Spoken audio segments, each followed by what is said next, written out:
Assalamualaikum warahmatullahi wabarakatuh dan halo Sobat Ekonom Rabbani. Selamat datang di podcast KC for Case UI6 di mana kita akan membahas sesuatu yang sangat menarik pada hari ini.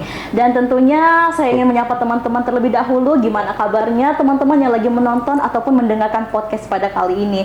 Semoga teman-teman semuanya pada sehat semua ya, dan juga tetap semangat untuk mendengarkan atau menonton hingga akhir.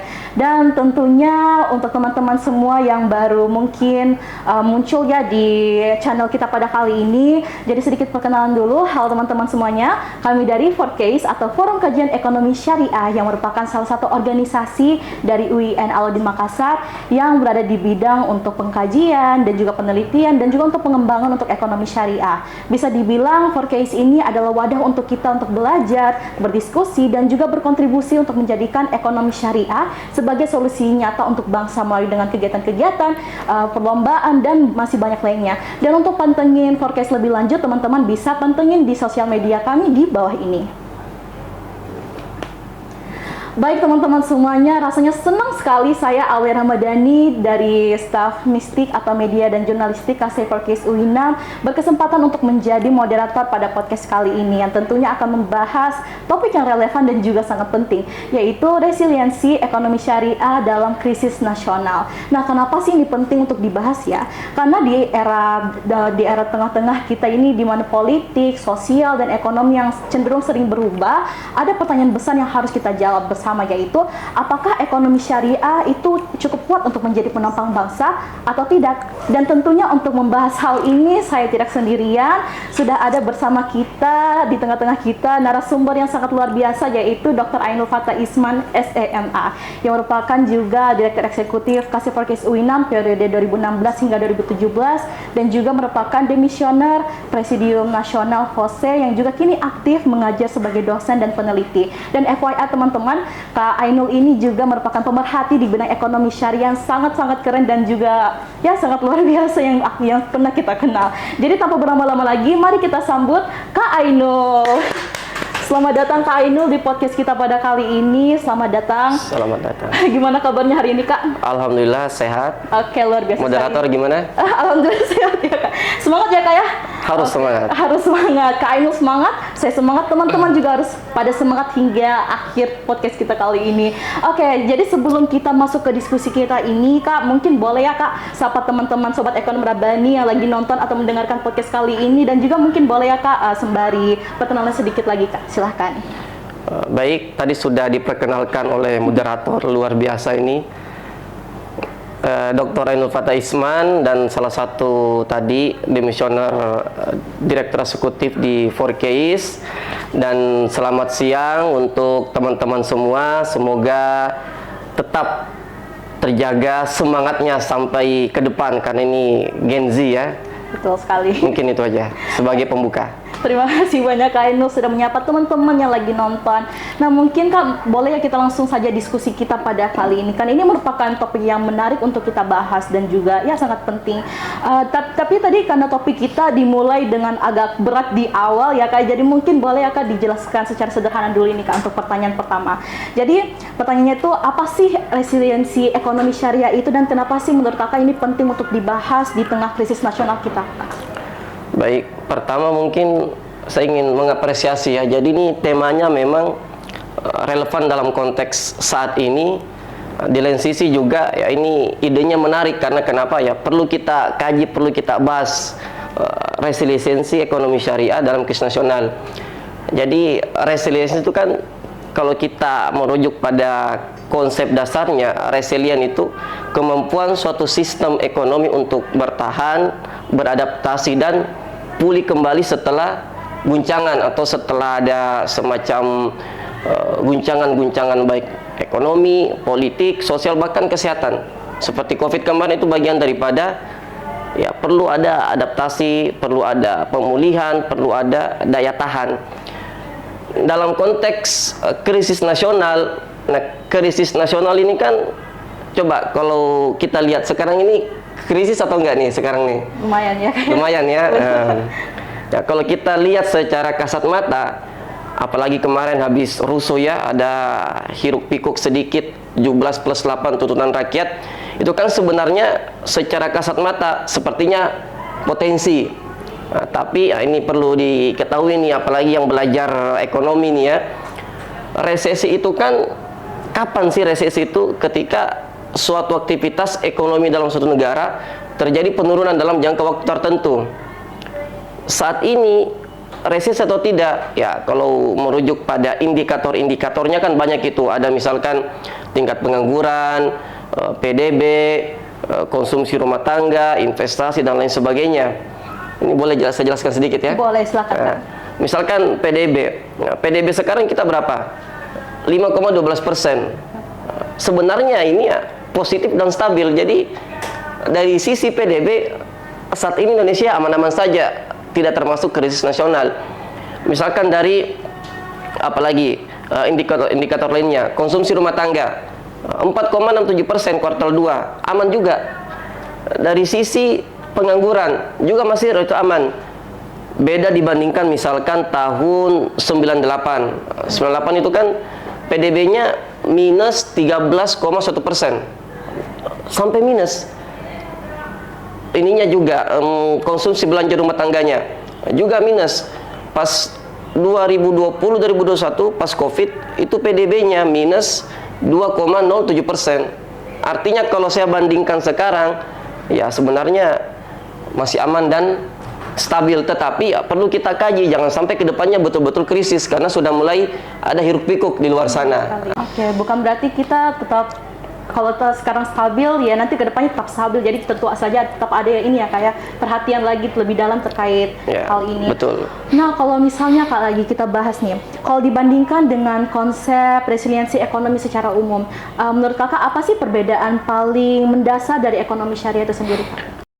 Nah, kalau pada dasarnya resiliensi itu kan untuk apa? Untuk stabilitas fiskal, untuk efisiensi pasar, atau untuk ketahanan finansial. Itu secara umum, secara teori ekonominya. Perbedaannya dengan syariah, tujuannya sama dengan hal ini, tetapi memperhatikan yang namanya aspek moralitas dan spiritualitas. Artinya apa? Bukan sekedar mencapai angka-angka makro secara ekonomi tadi, tapi bagaimana perlu distribusi kekayaan, melakukan instrumen-instrumen yang ya seperti ZISWAP misalkan, atau penguatan atau pengembangan sektor real UMKM. Jadi bukan hanya fokus kepada bagaimana melihat angka-angka makro itu berkembang, tetapi ada aspek lain, itu moralitas, etis, dan spiritualitas. Oke, jadi ada konsep yang mendasar ya Kak dari perbedaan kedua ini. Dan itu mungkin juga perbedaan paling mendasar terkait ekonomi syariah dan ekonomi secara umum atau konvensional. Nah Kak, kalau misalnya kita tarik lebih dekat lagi nih Kak dengan kondisi sekarang yang tadi Kakak mention ya Kak. Nah, kita belakangan ini terjadi banyak isu-isu nasional, bahkan di kota tercinta kita, di kota Makassar kemarin terjadi kerusuhan di mana-mana. Dan ya, itu disebabkan ya karena mulai dari adanya kebijakan pajak ya, kayak kebijakan pajak, terus juga anggaran negara, sampai juga dengan reshuffle menteri. Nah, kalau menurut Kak Ainul sendiri nih Kak, seberapa besar sih sebenarnya pengaruh politik ini Kak terhadap ketahanan ekonomi kita, khususnya terkait ekonomi syariah yang kita bahas sekarang Kak? Nah, politik itu pengaruhnya sangat besar karena kenapa? Politik itu kan arena untuk menentukan namanya politik will, atau arah regulasi, arah kebijakan, arah fiskal, arah moneter, governance atau tata kelola. Itu kan semua tergantung politik. Termasuk apa yang terjadi kemarin, misalkan kenaikan pajak. Ini politik will. Akhirnya apa? Masyarakat merespon dengan cara seperti itu. Termasuk di Makassar kemarin kita bisa saksikan bersama. Karena memang sentuhan politik itu sangat mempengaruhi bagaimana trust atau kepercayaan masyarakat. Sehingga apa? Ini politik. Dalam konteks ekonomi syariah misalkan, kenapa politik itu berpengaruh? Contoh, lahirnya undang-undang perbankan syariah, lahirnya undang-undang jaminan produk halal, lahirnya undang-undang zakat yang terbaru ini. Nah, kemarin kan reshuffle menteri, kemudian ya hiruk pikuk aksi demonstrasi ya. Nah, kemarin ada juga kebijakan karena dampak dari reshuffle, ada penarikan dana cadangan di BI 200 triliun. Itu kan bagian politik will. Coba kalau misalkan ini meskipun ada beberapa semacam ya protes-protes sedikit lah, kenapa Bank Syariah hanya mendapatkan 10 triliun dari 200 triliun, BNI Mandiri dan Bank BRI kan semuanya mendapatkan berapa? 55 triliun. BTN 25 triliun. Bank Syariah 10 triliun.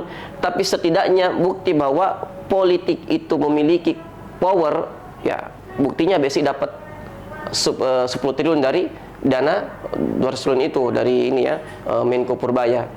Itu bagian daripada kekuatan politik will. Jadi memang ternyata ada pengaruh besar yang sangat besar yang terkait politik ini terhadap ketahanan ekonomi kita, khususnya juga dengan ekonomi syariah sendiri.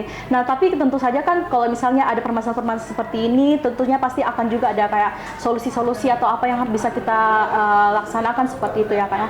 Nah, kalau misalnya dari yang tadi Kakak sampaikan, Kakak, kalau misalnya terhadap sektor-sektor nih Kak, apakah sektor-sektor seperti perbankan syariah ataupun pasar modal syariah itu juga ikut terdampak langsung dari situasi krisis nasional atau yang ini seperti ini atau tidak Kak? Nah, sebenarnya sektor-sektor lembaga keuangan syariah ini rentan terhadap krisis nasional. Apa misalkan di mana konektivitasnya? Kalau krisis nasional seperti resesi ekonomi itu bisa pembiayaan macet, kredit macet. Ketika kredit macet, maka pertumbuhan pembiayaan akan melambat. Bank syariah bisa terdampak oleh itu. Terus apalagi likuiditas perbankan syariah bisa terganggu ketika kapan? Misalkan ketika terjadi resesi, terjadi krisis nasional, masyarakat semua berbondong-bondong mengambil dananya di perbankan syariah. Nah, ini likuiditas bisa terganggu. Dari sisi pasar modal syariah, misalkan saham-saham syariah seperti di JII, Jakarta Islamic Index atau di ISI, ini juga bisa terkoreksi oleh akibat resesi nasional. Jadi ada sinkronisasi, tetapi ya ini perlu saya perjelas bahwa memang krisis nasional atau resesi ekonomi itu bisa berdampak kepada sektor lembaga keuangan syariah. Harus digarisbawahi adalah yang kita lihat di beberapa fakta sejarah krisis ekonomi ya di Indonesia khususnya, misalkan 98. Jadi 98, 99 itu 50 perbankan konvensional, lebih 50 itu kolaps dan diambil oleh pemerintah, Bank Danamon, Bank BAS dan lain sebagainya. Tapi ada salah satu perbankan syariah, ternyata dia tetap bertahan. Apa kira-kira itu perbankannya ya? Ya, mohon maaf. Betul ya, nih, luar biasa ini moderator ya. Jadi bukan hanya pemerhati ekonomi, tapi beliau juga ini pemerhati ekonomi syariah ya. Bank Muamalat, BMI. Kenapa BMI bisa bertahan? Jawabannya satu, pertama, karena dia tidak menerapkan sistem bunga, tetapi fokus pada pembiayaan bagi hasil yang terkonsentrasi dengan sektor real. Itu bukti bahwa lembaga keuangan syariah perbankan khususnya ini bisa bertahan di badai krisis 98. Ini paling besar nih krisisnya Indonesia. Tahun 2008, krisis finansial moneter ya. Beberapa perbankan di negara Eropa dan Amerika itu banyak yang jatuh. Sebaliknya di Indonesia 2008 itu malah 30% aset perbankan syariah mengalami peningkatan. Market share juga meningkat 2008. Begitu pula dengan 2020. Ini kan krisis kesehatan sebenarnya, tapi ya berdampak pada sektor ekonomi. Kita masih ingat ya waktu itu ya, kita antri masker ya, antri segala macam lah. Kan pada sektor ekonomi terdampak. Bisa memberikan pembiayaan kepada sektor real. Jadi fakta sejarah membuktikan meskipun sebenarnya ya secara teoritis ya krisis ini bisa berdampak kepada sektor keuangan termasuk syariah, tetapi terbantahkan dengan fakta-fakta sejarah. Nah, jadi apalagi yang perlu kita ragukan dari kehadiran ekonomi syariah begitu. Iya, jadi penting ya teman-teman untuk belajar sejarah ya, jadi bukan hanya saat ini saja. Oke Kak, mungkin tahun 1998 terjadi krisis moneter yang sangat luar biasa ya di Indonesia ya Kak ya, dan waktu itu mungkin saya belum lahir tapi Kak Ainul sudah ya Kak ya waktu itu ya? Sudah 3 tahun. Oh 3 tahun. Sudah ikut demo. Oh sudah ikut demo, luar biasa sekali, saya belum lahir ya teman-teman. Nah kalau menurut Kak Ainul sendiri, sejarah itu kan penting ya. Nah kalau misalnya terkait kejadian tersebut, apa sih yang bisa kita pelajari kalau kita lihat dari sisi ekonominya Kak? Apa sih yang bisa kita pelajari dari perbankan syariah pada saat itu Kak? Perbankan syariah pada saat itu pertama dia fokus mempertahankan idealitas, kemurnian, prinsip-prinsip Islamnya seperti apa? Menerapkan sistem pembiayaan tanpa bunga. Nah, ini kan bunga ini kan diterapkan di sektor perbankan. Ini kan semua menjerit. Nah, ketika terjadi kolaps dan lain sebagainya. Yang kedua tadi, fokus kepada sektor real yang menggerakkan ekonomi, arus bawah masyarakat. Kalau tidak melibatkan arus bawah masyarakat di sektor UMKM, ya ini ekonomi berhenti, kira-kira begitu. Berarti memang penting ya untuk kita mengetahui hal-hal seperti itu ya, walaupun ya memang waktu kalau misalnya saya sendiri saya belum lahir, jadi tapi kalau kita lihat lagi dengan buku sejarah, apalagi kan kita sekarang juga kalau misalnya lihat buku ekonomi dan lain-lainnya, krisis moneter itu sangat luar biasa untuk dipelajari dan memang penting untuk sekarang kita ya perhatikan.